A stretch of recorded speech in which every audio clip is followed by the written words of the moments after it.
Bismillahirrahmanirrahim. Assalamualaikum tilmidun tilmidatun. Ya, oke, kelas 6 kita lanjutkan materi PAI-nya. Kemarin kita sudah ke surat Al-Maidah ayat 2 dan 3 ya, dan juga sudah menuliskan artinya. Sekarang kita lanjutkan ke surat Al-Hujurat ayat 12 dan 13. Ya. Nah, sebelumnya kita ulang dulu yang ayat 2 sama ayat 3 kita baca ya. Potongan ayat dari Al-Maidah ayat 2 dan Al-Maidah ayat 3. Dari yang atas dulu ya. A'udzubillahi minasyaitonirrajim. Bismillahirrahmanirrahim. Wa ta'awanu 'alal birri wat taqwa wa la ta'awanu 'alal itsmi wal 'udwan. Yang ayat 3. Al-yawma ya'isal ladzina kafaru min dinikum fala tahsyawhum wahsyawun.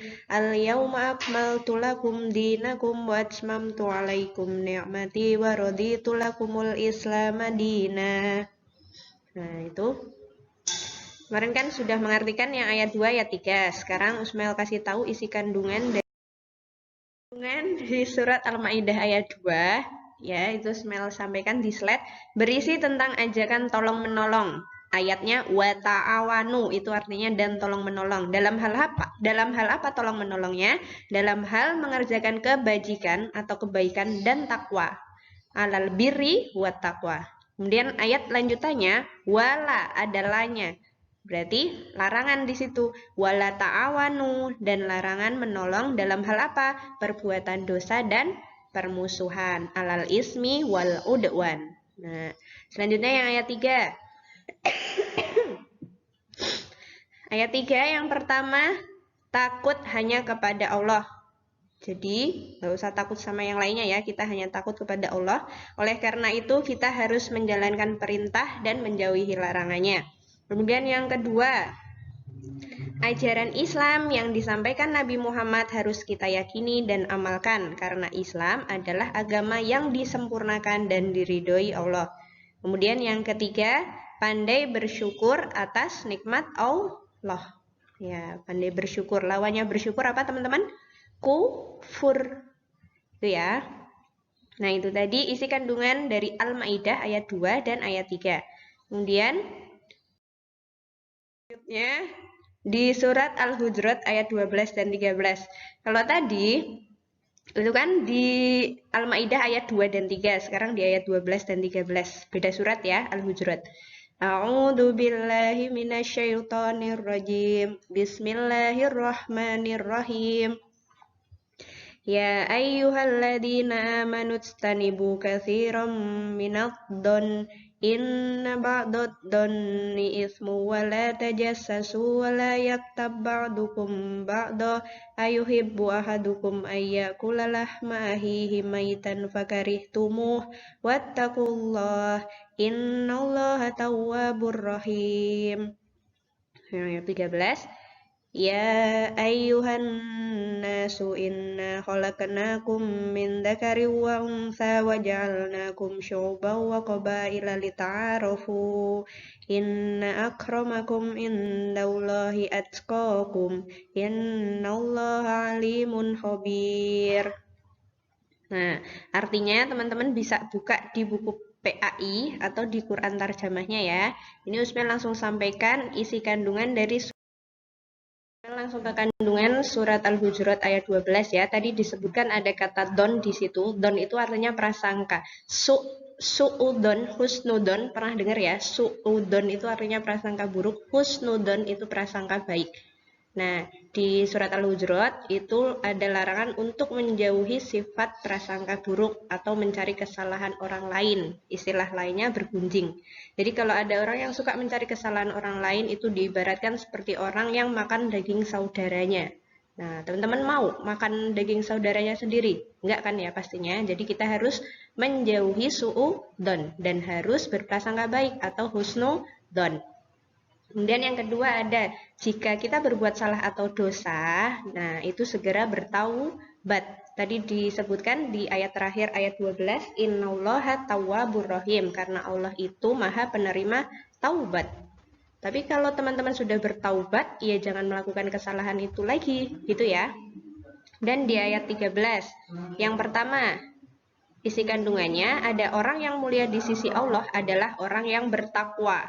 Kemudian yang kedua, Allah itu menciptakan manusia terdiri dari laki-laki dan perempuan ya. Kemudian juga dari berbagai suku dan bangsa. Nah, kemudian setelah Allah menciptakan dari berbagai suku dan bangsa, kemudian ada banyak orang laki-laki dan perempuan itu tadi ya. Nah, selanjutnya ada anjuran untuk kita saling mengenal ya, untuk saling mengenal agar terhindar dari prasangka buruk atau saling bergunjing gitu. Ya, gitu ya. Li ta'arofu artinya saling mengenal. Jadi kita harus saling mengenal satu sama lain agar terhindar dari prasangka buruk atau suudzon. Itu ya, isi kandungan dari surat Al-Hujurat ayat 12 dan 13. Selanjutnya, nah kemarin di video yang pertama, pekan kemarin ya sudah Usman sebutkan yang materi tajwid itu hukum bacaan nun mati atau tanwin ada 4 ya, idhar, idgham, iqlab, dan ikhfa. Yang idhar kemarin sudah, teman-teman sudah tugaskan untuk mencari contohnya. Idhar itu yang dibaca jelas. Sekarang kita belajar yang idgham, iqlab, dan ikhfa ya. Idgham sendiri itu dibagi 2. Nih ya, centang. Ada idgham bigunah dan ada idgham bila gunah. Bigunah, bi itu artinya dengan. Berarti idgham dibaca masuk dengan gunah. Ya, kemudian idgham bila gunah, la itu artinya tidak, berarti dibacanya tidak dengan gunah atau tidak dengan mendengung. Gitu ya. Perhatikan huruf-huruf idhar. Kita ulang lagi ya, ada 6. Alif, ha, kho, ain, goin, ha. Kemudian huruf idgham yang bigunah ada 4. Yanmu ya, biasanya disingkatnya yanmu biar teman-teman hafal. Ya, nun, mim, wawu. Kemudian yang bila gunah loro, ada hurufnya lam sama ro, 2 huruf. Kemudian yang iklab itu cuman 1 huruf, nanti ketemu sama huruf ba. Kemudian selain huruf idhar, idgham sama iklab itu masuknya ke ikhfa. Ya, ke yang terakhir ini. Ada huruf ta, sa, jim, dal, dal, zain, sin, shin, sod, dot, to, dho, fa, kof, kaf. Itu huruf-huruf ikhfa. Nah, selanjutnya ke contoh aja. Yang idhar kemarin sudah ya, sekarang Usmal ke idgham dulu. Idgham itu dibaca lebur, ada idgham bigunah dengan gunah, kemudian idgham bila gunah. Yang bigunah dulu ya. Tadi huruf bigunah ada 4, ya nun mim wawu. Di sini ada domah tanwin bertemu dengan huruf nun. Amilatun nasibah digunakan dulu. Amilatun nasibah. Kemudian yang kedua ada idgham bila gunah. Idgham bila gunah tadi hurufnya ada 2. Ya, huruf lam sama ro. Di sini ada kasroh tanwin bertemu dengan ro. Bacanya nggak usah pakai dengung. Bila tidak pakai dengung. Fahuwa fi 'aisyatir radiyah. Nah, seperti itu. Kemudian iklab. Iklab itu tadi hanya 1 huruf, yaitu huruf ba ya. Biasanya tanjanya kalau di Al-Quran ada mim kecilnya. Terus kasih contoh di sini lanas fa'am bin nasiyah. Nah, ada fathah tanwin ketemu dengan huruf ba. Itu bacaan iklab. Huruf iklab kan hanya 1 ya, huruf ba. Nah, biasanya tandanya ada mim kecilnya. Kemudian yang terakhir ada ikhfa hakiki. Ikhfa hakiki, ikhfa itu dibacanya samar-samar. Kebalikannya idhar. Idhar dibaca jelas, ikhfa dibaca samar-samar. Nah, di sini ada domah tanwin bertemu dengan huruf qaf. Fiha kutubun qayyimah. Lebih ke ang-ang gitu ya, kan dibacanya samar-samar.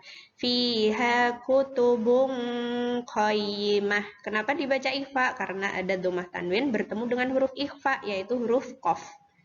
Gitu ya, paham sampai di sini? Ini kita sudah belajar hukum bacaan nun sukun atau tanwin.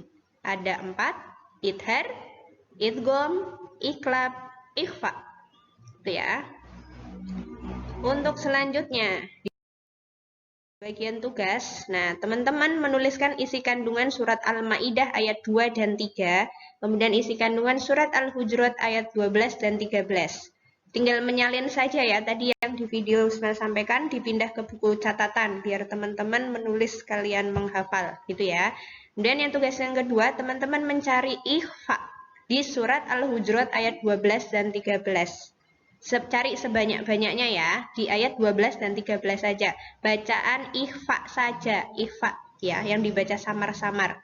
Nanti dituliskan lafadznya, potongannya, kemudian dikasih keterangannya. Kenapa kok dibaca ikhfa? Nah, karena ada nun atau tanwin, kasih garis panah gitu aja ya, bertemu dengan huruf apa gitu aja. Gitu ya teman-teman ya. Untuk tugasnya jadi 2, menuliskan isi kandungan sama mencari bacaan ikhfa.